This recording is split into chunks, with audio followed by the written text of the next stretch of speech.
Penyidik ini menjual kepalsuan karena penegakan hukum yang sudah dipercayakan oleh undang-undang padanya malah disalahgunakan. Dan ini nyata peristiwa pidana yang harus dikenakan sanksi jika mengacu kepada undang-undang tidak pidana korupsi 20 tahun penjara dan ditambah sepertiga pemberatan hukuman bagi pelaku yang berstatus sebagai penegak hukum.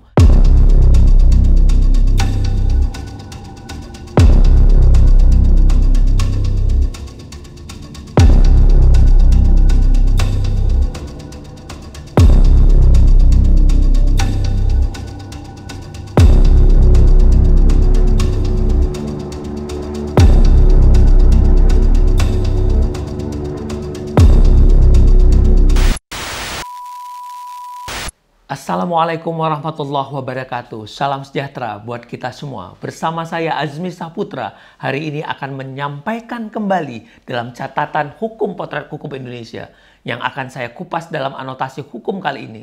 Runtuhnya benteng etik penyidik KPK.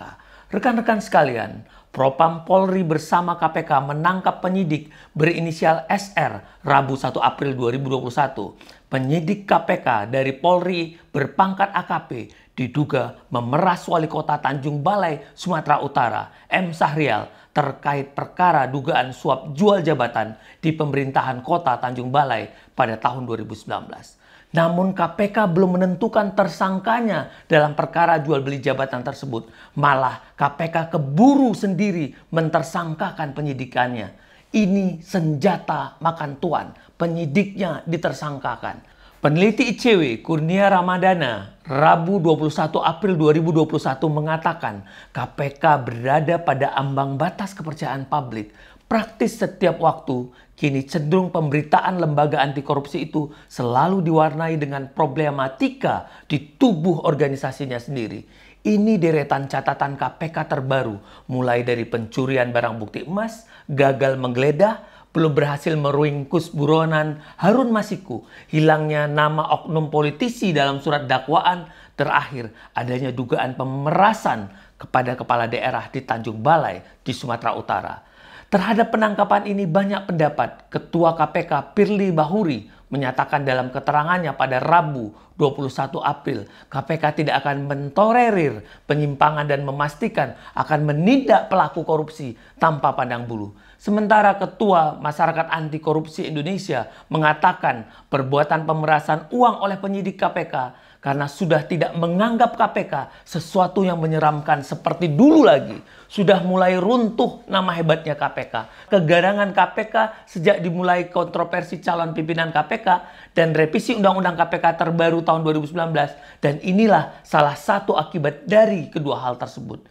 Ini sebuah ironi dalam sejarah KPK di mana seorang penyidik jatuh terbalik jadi tersangka. Tetapi demikianlah adanya KPK saat ini menjadi tidak terarah, tidak solid. Personil di dalamnya sedang berhadap-hadapan dengan masalah yang dibuatnya sendiri. Penyidik semakin berani berbuat curang, aneh, marah, kasihan, bersatu dalam diri melihat penyidik KPK yang semula ditugaskan untuk penyelidikan sebuah masalah. Kini malah penyidik datang, runding, diskusi bareng dengan pihak terlapor, buat kesepakatan dan mengambil uang suap dengan cara memeras untuk keuntungan pribadinya. Penyidik ini sadis, ia tega melakukan cara-cara mengancam bagi orang yang diperiksanya. Setelah ada rasa takut, ia meminta uang sebagai kompensasi penyelesaian masalahnya. Penyidik ini meremukkan jiwa dan mental penyidik. Penyimpangan prosedur adalah kolusi. Runtuhnya etika hukum penyidik. Makna kata diamankan bagi penyidik sudah bergeser menjadi diamankannya penyidik dan diamankannya finansial pelaku. Ini sama artinya jiwanya, integritasnya penyidik dipelintir dengan uang, dijual kewenangannya sehingga keadilan dijungkir balikan oleh aparat hukum itu sendiri. Ini pemerasan.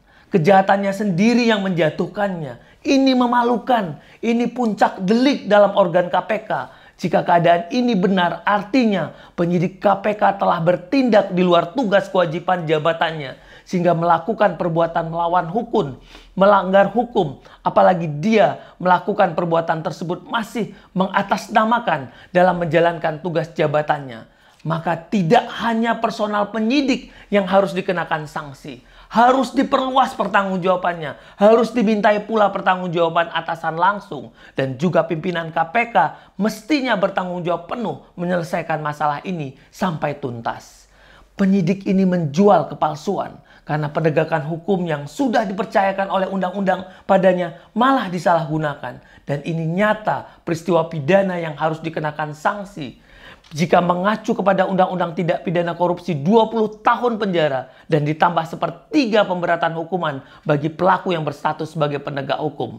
Ini dapat dilihat dalam pasal 12 huruf E Undang-Undang Tipikor junto pasal 64 ayat 1 Kitab Undang Hukum Pidana. Maka terapkanlah sanksi hukum ini bagi pelaku. Apapun dalihnya, tampak pasca revisi Undang-Undang KPK secara kelembagaan dan personil internal KPK semakin melihatkan kocar-kacir. Ini alarm buat pimpinan KPK bahwa ada leadership yang tidak tepat sehingga anak buah atau penyidik berani menjual kewenangannya dengan cara yang meruntuhkan integritas dan nama besar KPK yang ditakuti oleh koruptor selama ini. Rekan-rekan, apa yang diharapkan oleh bangsa dan negara pada KPK kini merupakan suatu kesia-siaan, di mana jargon tegakkanlah hukum walaupun langit runtuh, yang ada kini langit masih tegak dan KPK pun mulai runtuh.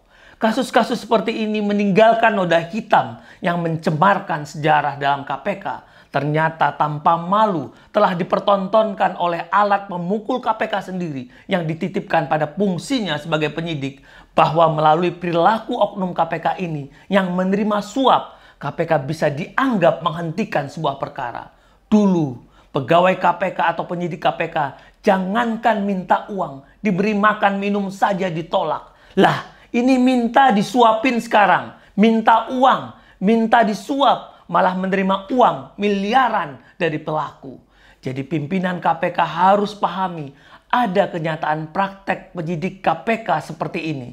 Jadi ini semua bagai sandiwara, sia-sia uang negara untuk seleksi pimpinan dan mendorong KPK. Karena dari kasus ini mencerminkan bahwa ada dugaan para pelaku yang memiliki kekuasaan dalam KPK juga sedang berlomba mempertontonkan kinerja yang kurang baik, sehingga ini diikuti oleh anak buah di level bawah, bahwa KPK saat ini tidak dalam kondisi baik. Rekan-rekan sekalian, meskipun demikian, jika KPK masih ingin eksis agar tidak tergilas menjadi cerita dongeng, menjadi sebuah kisah, maka KPK harus bisa menjadi lembaga yang bersih, jujur, benar, dan berani menegakkan keadilan. Penyidik bukan hanya punya intelektualitas yang diandalkan, melainkan juga etik, moral, dan integritas. Mereka harus terpuji, termasuk contoh keteladanan dari pimpinan KPK. Ini harus dilaksanakan dengan penuh komitmen dan jadi tanggung jawab penuh bagi seluruh insan yang ada di KPK. Dalih apapun yang akan dipakai untuk membenarkan pihak yang kini memimpin KPK akan sulit menghapus image KPK yang semakin lama, semakin hari, semakin menjadi sorotan yang kurang baik di publik. Meskipun demikian, diharapkan kasus ini tidak hilang, tidak dipeti eskan, dan penyidiknya harus dihukum yang seberat-beratnya. Izinkanlah saya menyampaikan puisi pada kesempatan kali ini. KPK di ujung tanduk.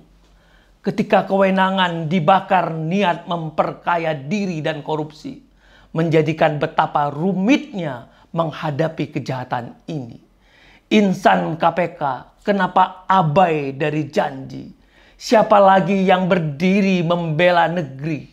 Hati terasa mati melihat penegakan hukum di negeri ini.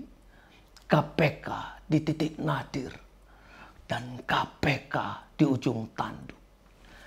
Ayo semua bersinergis, bersatu dalam barisan untuk memperbaiki keadaan, menemukan kebenaran, dan maju ke depan, meluruskan guna membangun bangsa. Karena membangun sistem sama artinya dengan membangun masa depan. Saya Azmi Saputra, sampai jumpa pada anotasi hukum selanjutnya.